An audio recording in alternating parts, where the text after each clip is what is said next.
आप बन चुके हैं।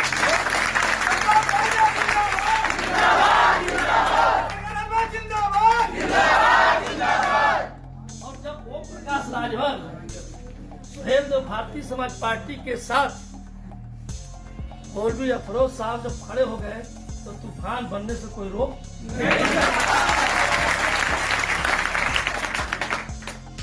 अब सवाल उठता है कि सुहेल देव भारतीय समाज पार्टी के साथ आप क्यों आओ?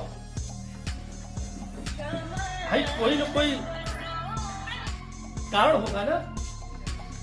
चुनाव लड़ना अलग विषय है साथियों। चुनाव आता है जाता है, लोग आते हैं जाते हैं, लेकिन दल आता जाता नहीं। दल एक है, उसके अंदर लोग आते जाते हैं।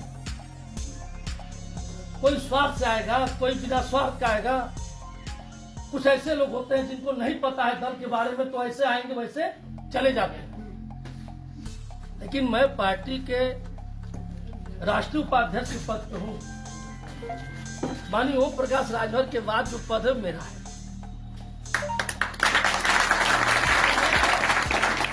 पूरे देश में पार्टी का काम देख रहा हूं। अभी मैं लगातार उत्तराखंड के दौरे पे था। 1 महीने में टोटल पश्चिम और बुंदेलखंड के दौरे पे रहा।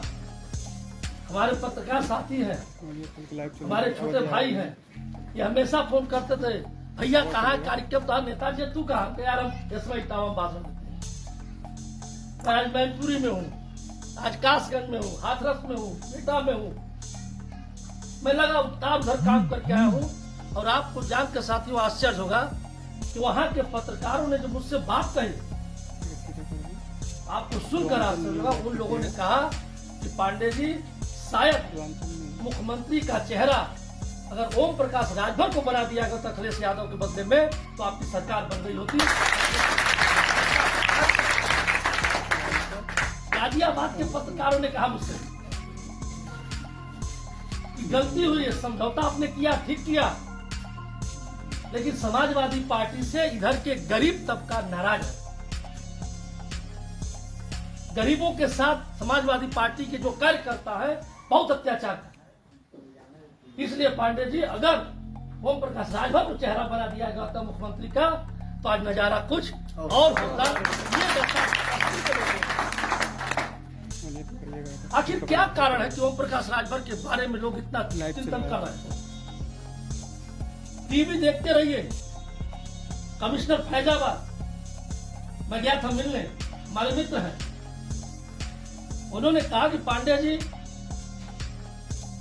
किसी नेता का इंटरव्यू आता है तो हम लोग चैनल बदल देते हैं, लेकिन ओम प्रकाश राजभर का आता तो सब चैनल छोड़ के हम लोग ओम प्रकाश राजभर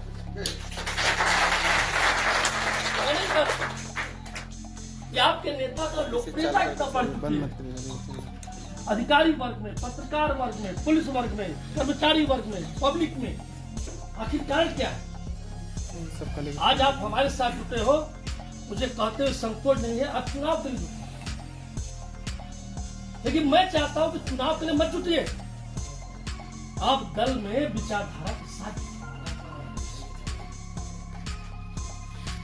चुनाव बहुत आएंगे जाएंगे, बहुत से लड़ाने हैं चुनाव, लेकिन जब आप विचारधारा के साथ जुट जाओगे तो आप अस्थायी रूप से आपकी पहचान बन कि लोग जान जाओ। आज ओम प्रकाश राजभर हमेशा कहते हैं कि आप पत्रकारी वर्ग में जाओ, तमाम ऐसी जातियां जिन जात के सिपाही देखने को नहीं, दरोगा, सिपाही, लेखपाल, मास्टर, सैकड़ों ऐसी जातियां जिन जातियों में शिक्षा का अभाव है, जिनके कारण उनके घर में रोजी रोजगार नहीं। बहुत सीधी सी बात ओम प्रकाश राजभर कहना है कि भाई अगर अपना व्यक्ति वहां रहेगा तो हमारे लिए सोचेगा। वो समझाते हैं कि पात में जब खाना खा रहे हो, बात समझ रहे हैं ना, तो पात में लोग बैठ के खाना खाते हैं ना, अगर खाना खिलाने वाला एक कोई उसमें आपका मित्र है, अगर सबको 2-2 पूरी देगा तो आपको 4 पूरी देगा, पक्का देगा 4 पूरी। ले यार खा ले दूसरी, आओ। हम वही जब परोसा थे देखे रसगुल्ला, आओ।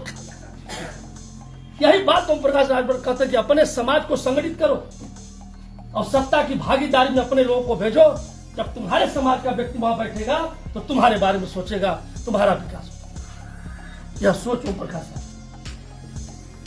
वो ऐसे नहीं घूम रहे हैं। आज सबकी हक्की बक्की गायब है। आज वो बात जो किसी के पास औकात नहीं सही बोलने का, वो बात ओम प्रकाश राजभर बोल रहे हैं।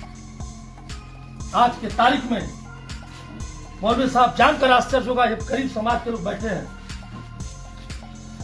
बुनाई थोड़ी सी रेट कम हो जाए, खाने का ठिकाना नहीं रहे। 10 रुपए 20 रुपए की प्रॉफिट पे लोग साड़ी बेच रहे हैं। ताना बाना का क्या दशा मुझसे छिपा नहीं है, मैं आप ही लोगों के बीच का। आज सुबह से शाम तक व्यक्ति परेशान है कि हम कैसे कमाएं, कि हम वो करें। आज इतने समाज के लोग बैठे हैं। आज सबसे बड़ी समस्या बिजली की है। कितने लोग बैठे हो, कोई ऐसा व्यक्ति नहीं जो बिजली के बिल से परेशान न हो।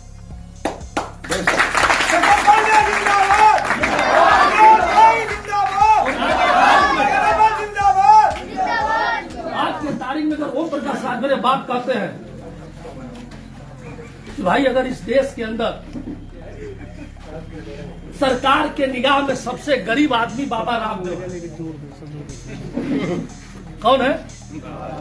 सरकार की निगाह में, हम लोग की निगाह में नहीं। अगर गरीब नहीं होते तो 2200 करोड़ रुपया उनका माफ किया गया कर्ज। कितना माफ किया गया? 2200 करोड़ जोड़ दीजिए, खाली 2200 रुपया नहीं, 2200 करोड़ रुपया माफ किया गया। अडानी का 1200 करोड़ रुपया माफ किया गया। अंबानी का 890 करोड़ रुपया माफ किया गया। और देश के हमारे जैसे आप जैसे गरीबों के टैक्स से इकट्ठा हुए पैसे को लेकर जो देश के बड़े बड़े उद्योगपति विदेश भाग गए, उनका 64,000 करोड़ रुपया माफ किया।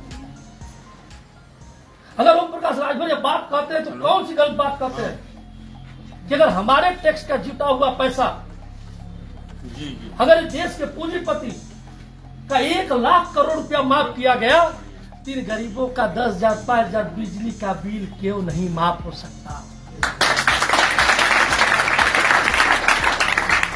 आखिर हमने क्या बिगाड़ा है भाई कि हमारा 5,000 2,000 4,000 हमने ठेला के लिए, गाड़ी के लिए, रिक्शा के लिए, दुकान के लिए, कपड़े की दुकान के लिए, रेडीमेड के दुकान के लिए 1 लाख रुपया कर्जा लिया, दिन भर में 500 रुपया नहीं कमाया, 800 क्यों नहीं माफ हो सकता है?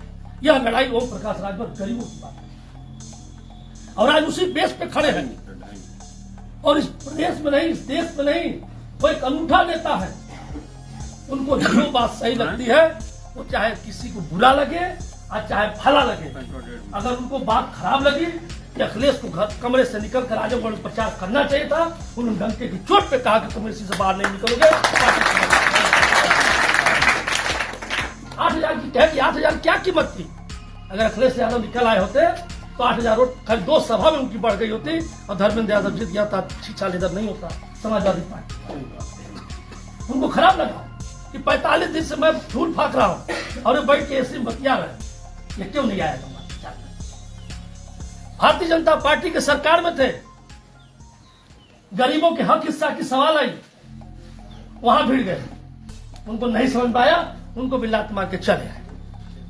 उनको लगता है कि हम सत्ता के लिए नहीं बने हैं, हम जब तक इन गरीबों को सत्ता में पहुंचा नहीं देंगे तब तक चैन से नहीं रहेंगे।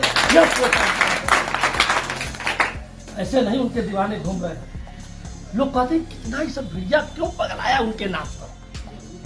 बस अंतर क्या है कि हमारी बातों को आप तक किसी ने पहुंचाया, आप लोगों को अवसर नहीं मिला कि हम लोग की बातों को सुन सके। लेकिन आप जैसे देखेंगे, मैं इतने लोगों के बीच बता रहा हूं, बहुत जल्दी माननीय ओम प्रकाश राजभर कार्यक्रम में देने जा रहा हूं, माहौल बन जाएगा। लेकिन एक शर्त पे दूंगा, ओरियाना भर जाना चाहिए, नहीं तो नहीं दूंगा। ओरियाना भर जाना चाहिए ताकि आपके नेता को लगे कि मौलवी अफरोज साहब उठे हैं तो एक मजबूत खम्बा हमको मिला है, अब मुझे मऊ की चिंता छोड़।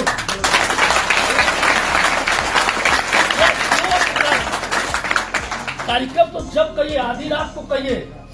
अगर आज आप जिद पे हो जाओ कि अभी बुलाई तो मैं अभी नेता को बुला दूंगा, इस औकात पे है। अगर गाजियाबाद होके बोलूंगा साहब आना है, वो चल देगा वहां, साढ़े सुबह तक मैं पहुंच जाऊंगा बॉम्बे, कोई चिंता नहीं। लेकिन उनको एक जुनून है काम करने का। वो आदमी आज के तारीख में जितना चलते हैं, राजनीति के क्षेत्र में कोई चलने वाला पैदा नहीं।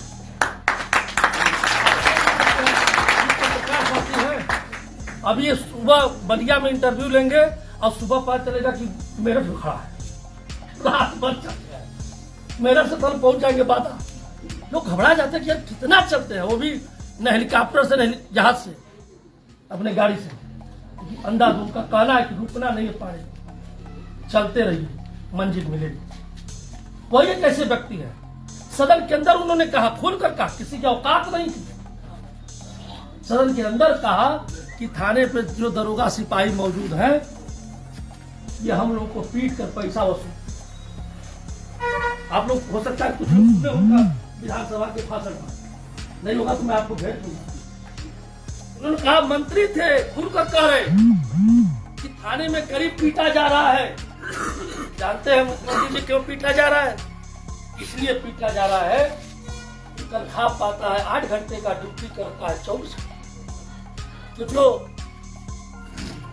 16 घंटा अतिरिक्त कमा करता है, गरीबों को पीट वसूलता है, या तो उसका तिगुना तनख्वाह कर दो ताकि वो सुलबे न करे।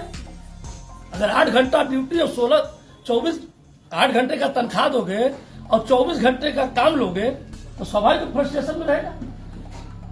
जो चीज उनको सही लगती है, वो चाहे किसी तबका का हो, उनको कहने में कहीं संकोच, भय, डर नहीं है। तो आज एक ऐसे मजबूत दल के साथ जुटे हैं, ऐसे नेता के साथ जुटे हैं कि आपकी एक एक समस्या को अगर जरूरत पड़ेगी मोदी साहब, तो सदन के अंदर जब तक विधायक रहेंगे तब तक आपकी समस्या में उठवाता रहूंगा सदन के अंदर।